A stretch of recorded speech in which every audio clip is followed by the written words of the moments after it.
twubaka umuryango nyarwanda ni ikiganiro cya Minisiteri y'Uburinganire n'Iterambere ry'Umuryango MIJEPRO.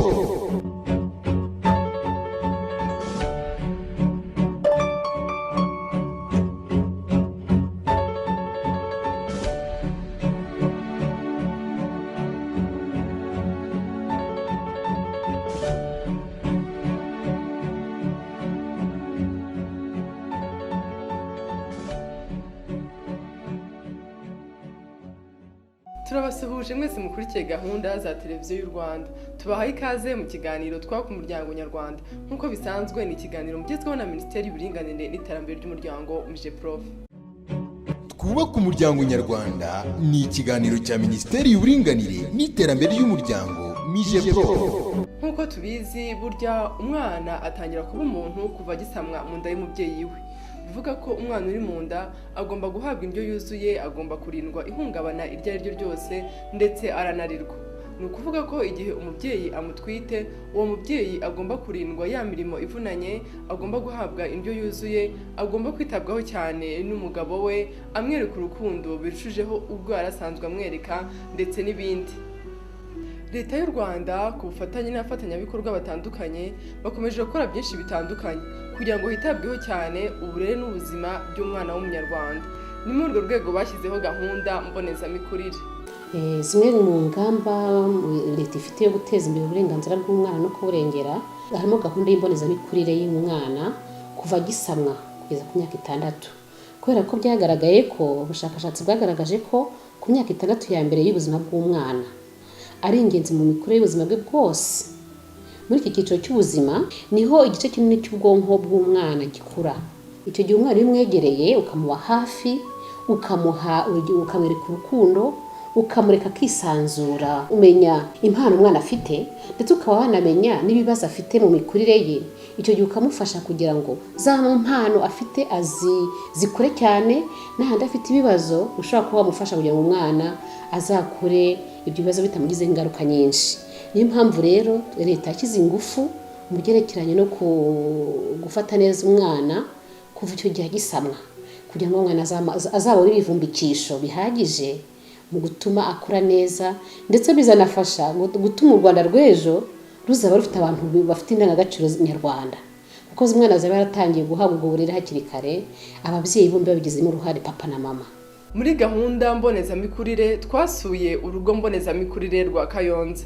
Rose Tusabe ni umuhuzabikorwa w'urugo mbonezamikurire rwa Kayonza. Reka adusobanurire bimwe mu bikorerwa muri urwo rugo. ECD ni amagambo ahiniye mu rurimi rw'icyongereza avuga Early Childhood Development Center and Family. Bishatse kuvuga yuko ari urugo mbonezamikurire. Urugo rwacu rwa hano Kayonza ariyo ECD ya hano yatangiye 2013 mu kwezi kwa 7 niho yatangiye gukora hano, ifungurwa ku mugaragaro na nyakubahwa Madame wa Perezida wa Repubulika y'u Rwanda. Kugeza ubu hano twakira abana mu byiciro binyuranye. Ni ukuvuga ngo twakira abagore batwite, twakira abana kuva ku mwaka twita 0 kugeza ku myaka 6. Umwana tukamumarana imyaka 6, nyuma y'imyaka 6 abarangije amasomo twateganyije ko agomba kubonera muri ECD akajya gukomeza gutangira primaire. Ni muri ubwo buryo hano dukoramo, ariko babana bagenda bigishwa bakurikije imyaka yabo n'ibyiciro barimo. Ndetse ECD niho itandukanira n'ayandi mashuri, nuko higishwa umwana hakigishwa n'umubyeyi. Umwana agakurikiranwa mu gihe akiri mu nda ya nyina kuzageza igihe cy'imyaka 6. Hano rero kubijyanye n'abana tubigisha ibijyanye n'uburyo umwana w'umunyarwanda agomba kuba hafite ubwenge. Bwa bwenge buzamusunika akazaba umuntu ufite umusaruro ku gihugu. Ikindi cya kabiri dukurikirana tumonitoringa kuba abo bana ni ukubona yuko bagira imibanire myiza. Noneho ikindi nanone dukurikirana ubuzima bwabo bujyanye n'imikurire yabo. Ababyeyi ubwabo bemeza ko urugo mbonezamikurire rwabagiriye umumaro munini, haba bo ubwabo ndetse n'abana babo. Hano mu kigo mbonezamikurire baduha amasomo y'ukuntu dufata abana neza, n'ukuntu dushobora kubarera, n'uburyo tubashakira ibibatunga bifite intungamubiri zishyitse. Mu bijyanye n'imibanire y'umugabo n'umugore batwigisha kubana neza, tutajyana amashyari, tudagira urukimbirane. Abagabo ba mbere aha ngaha bari bazi ko umwana aba ari uw'umugore, ntabwo twavuga ko umwana ari uw'umugabo. Urabibona ko nk'uno mwana wanjye nyegera nkamuterura, ariko mbere nta mugabo wateruraga umwana. Twari dufite imbogamizi ko abana ntabwo bari bazi ubwenge nk'uko bazi, mbese ntitwari tuzi ukuntu umuntu aganira n'umwana, yaba ari mu nda utwite ko uganira nawe, yaba ari n'umwana ugana utya ko mukina nk'ubu mukavugana. Urabona ko bafite umwaka n'amezi, ariko urabona ko azi ibintu byose. Ntabwo ibyo bintu twari tubizi. Umwana yigaga ari uko agiye gutangira muri garidiyene, ariko abana twamenye kubagaburira neza imirire, bamenye bagira isuku, bazi mbese umwana uba muri iki kigo mbonezamikurire atandukanye n'undi utazamo. Nk'uyu wanjye nari ntwite ndaye mwigana muganiriza mu nda, ntajya arwaragurika, kubera ko twize ibintu byose, kugaburira umwana, ukamwitaho, ukaganira na se. Abapapa baraganira n'abana, ukabona umuryango bimeze neza.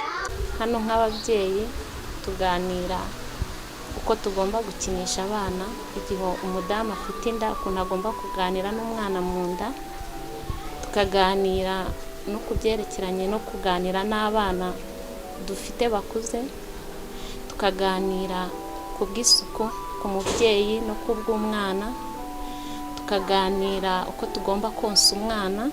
Umugabo wanjye ni ukuvuga ngo iyo ngiye numvise gakina mu nda, nawubwira ngo koraho wumva, agakoraho. Ngo ubu none se ngo umwana akina gutya, nkarushaho kumwereka ko akina gutyo, kuko twabiganiriye. We n'umugabo ntago yabiganiriye, ariko twe nk'abamama twarabiganiriye.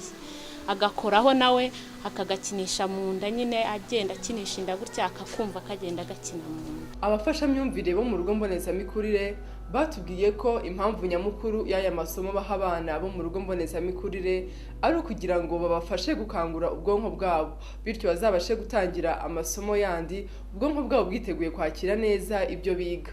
Waciye hano icyambere abazi uburyo yabana n'undi mwana mugenzi we utaraciye hano, akamenya uburyo bakina, uburyo yamenya iki kigeragezamo bagakina, kuko baba barabiciye. Ariko umwana utaranyuze hano baba batandukanye cyane. Mu by'ukuri iyo tucyakira abantu ubona bafite ubwoba, ubona iyo baje bageze nk'abo bana basa nk'aho bageze ahantu batazi, bitewe n'uko bari bameze mu giturage iwabo. Ariko iyo tumufashe ubwo ngubwo dutangira kumwigisha imico yahangaye yo kubana n'abandi, ugasanga bimeze neza. Twasuye ababyeyi bitabiriye gahunda zo mu rugo mbonezamikurire, batubwira ko amasomo bahawe yabagiriye umumaro munini mu rugo rwabo. Batwigisha ko tuzajya twegera abana bacu, tukaganira, tugakina ndetse tukanaseka. Twebwe nk'abagabo kera isi itaraza, twari tuziho ko umugore ari guteka, ariko ubu ngubu iyo agiye mu gikoni arateka, nanjye nkateka, cyangwa wenda yaba arimo konsa umwana nk'uko mubireba, noneho nanjye nkahoza amasahani. Turafatanya rero, nta n'umwe ujya usigana, kandi ubwo ni ubutumwa bwiza bwa ICD yaduhaye. Ndushaho no gushimira nyakubahwa Madamu Jeannette Kagame kubera iriya ICD nziza yatuzaniye mu mudugudu w'icyitegererezo Indatwa.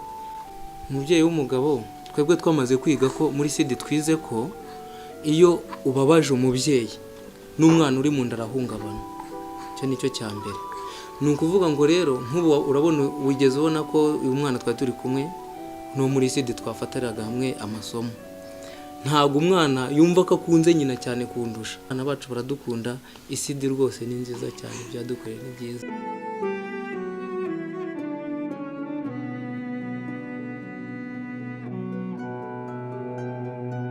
Ababyeyi ubutumwa nabaha ni ukumenya uko umubyeyi akina n'umwana we,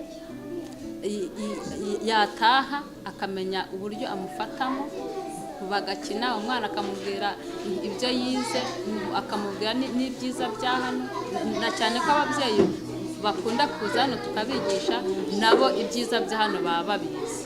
Rero ubutumwa nabaha ni uko bajya bagerageza bakagera nk'ahangaha mu kigo mbonezamikurire z'abana, nabo bakareba ibyo abandi bagezeho, nkabashishikariza ko nabo bajya baza kugira ngo nabo bajye mu bandi bamenye imikurire y'abana n'imikorere y'abana n'uburyo bakwifata mu ngo zabo. ntabaha ubutumwa ko bagomba kubyitabira kuko ni byiza cyane. Umwana uri aha wize ahangaha yaba umutwite yaba ari mukuru atandukanye n'undi niyo bagiye hanze ku bigo by'amashuri usanga batandukanye. Ntashobora gutukana, ntajya abwira undi nabi, ntajya barwana, ubona ko banangana gukina ntibajya barwana, bazi gukina, bagira siporo, ntibarwaragurika, niyo arwaye urabimenya arigunga ukabona ko arwaye. Ikintu abashishikariza rero ni uko baza kandi nta kiguzi kirimo ngo birarushya umuntu, tuza tumaze gukora imirimo tukarya umwana, bituma tugira isuku, tuganira n'abandi, tugira urukundo n'ababyeyi muri rusange kandi no mu rugo mu muryango rusange. Hari ikintu bihinduraho cyane mu mibanire y'umugabo n'umugore. Ababyeyi bombi bafatanye kurera umwana ntabe umubyeyi umwe kandi umwana ntiyirere, ahubwo duhuza akazi dukora n'uburere tugomba guha abana, kuko tujya mu kazi tugira ngo abana babone ikizabatunga. Ariko nta mwana atungwa nuko twamuhahiye gusa, ahubwo n'urukundo ararukeneye. Tumuganirize, tumutege amatwi, tumuhe urukundo. Dukunda kuvuga ngo tumuhe keya, niyo keya tumuhe kuko niyo akeneye cyane. Turahamagarira abafatanyabikorwa batandukanye badufasha guteza imbere uburenganzira bw'umwana kugira ngo duhuze imbaraga zacu, nk'uko nabivuze kuno kwezi k'umuryango gufite insanganyamatsiko kugira ngo turusheho guhuza imbaraga twita kuri gahunda y'ibonezamikurire y'umwana kuva gisamwa kugeza ku myaka 6. Nsoza rero nagira ngo nibutse ababyeyi bite kuri izi nkingi 5: uburezi, ubuzima, isuku n'isukura, imirire ndetse no kurengera ubuzima bw'umwana. Hangira ngo rero rwose mpamagarira ababyeyi bombi n'umuryango nyarwanda muri rusange n'abafatanyabikorwa dusanzwe dukorana kugira ngo dukomeze duhuze imbaraga maze duteze imbere umwana wacu, umwana munyarwanda. Babyeyi mwumvise ibyiza by'iyi gahunda mbonezamikurire. Birakwiye ko mugana urugo mbonezamikurire kugira ngo mubashe kubona amwe mu masomo ahigirwa, kuko mubonye ko ari ingenzi cyane ku babyeyi bamwe ndetse n'abana babo bitabiriye urugo mbonezamikurire rw'aho batuye. Iyi gahunda rero nimwashyiriweho, nimuyigane kuko ari amahirwe mwahawe. Banyarwanda, turushaho guhuza imbaraga twita kuri gahunda y'imbonezamikurire y'umwana. Birakwiye ko twita ku mugore utwite, arindwa imirimo ivunanye, ahabwa indyo yuzuye ndetse anahabwa urukundo ruhagije n'umugabo we. Ni ingenzi kwita kuri uyu mwana uri munsi y'imyaka 6, ahabwa indyo yuzuye irimo n'isuku ihagije, kuko ahaho ariho hari ipfundo ry'ubuzima bw'umwana.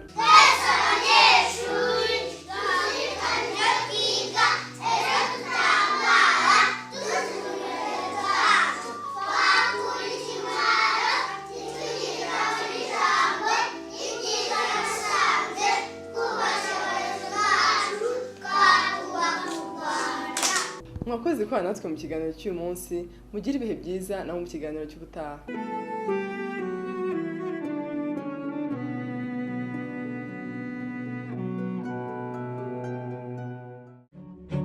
Twubaka umuryango nyarwanda ni ikiganiro cya Minisiteri y'Uburinganire n'Iterambere ry'Umuryango MIJEPRO.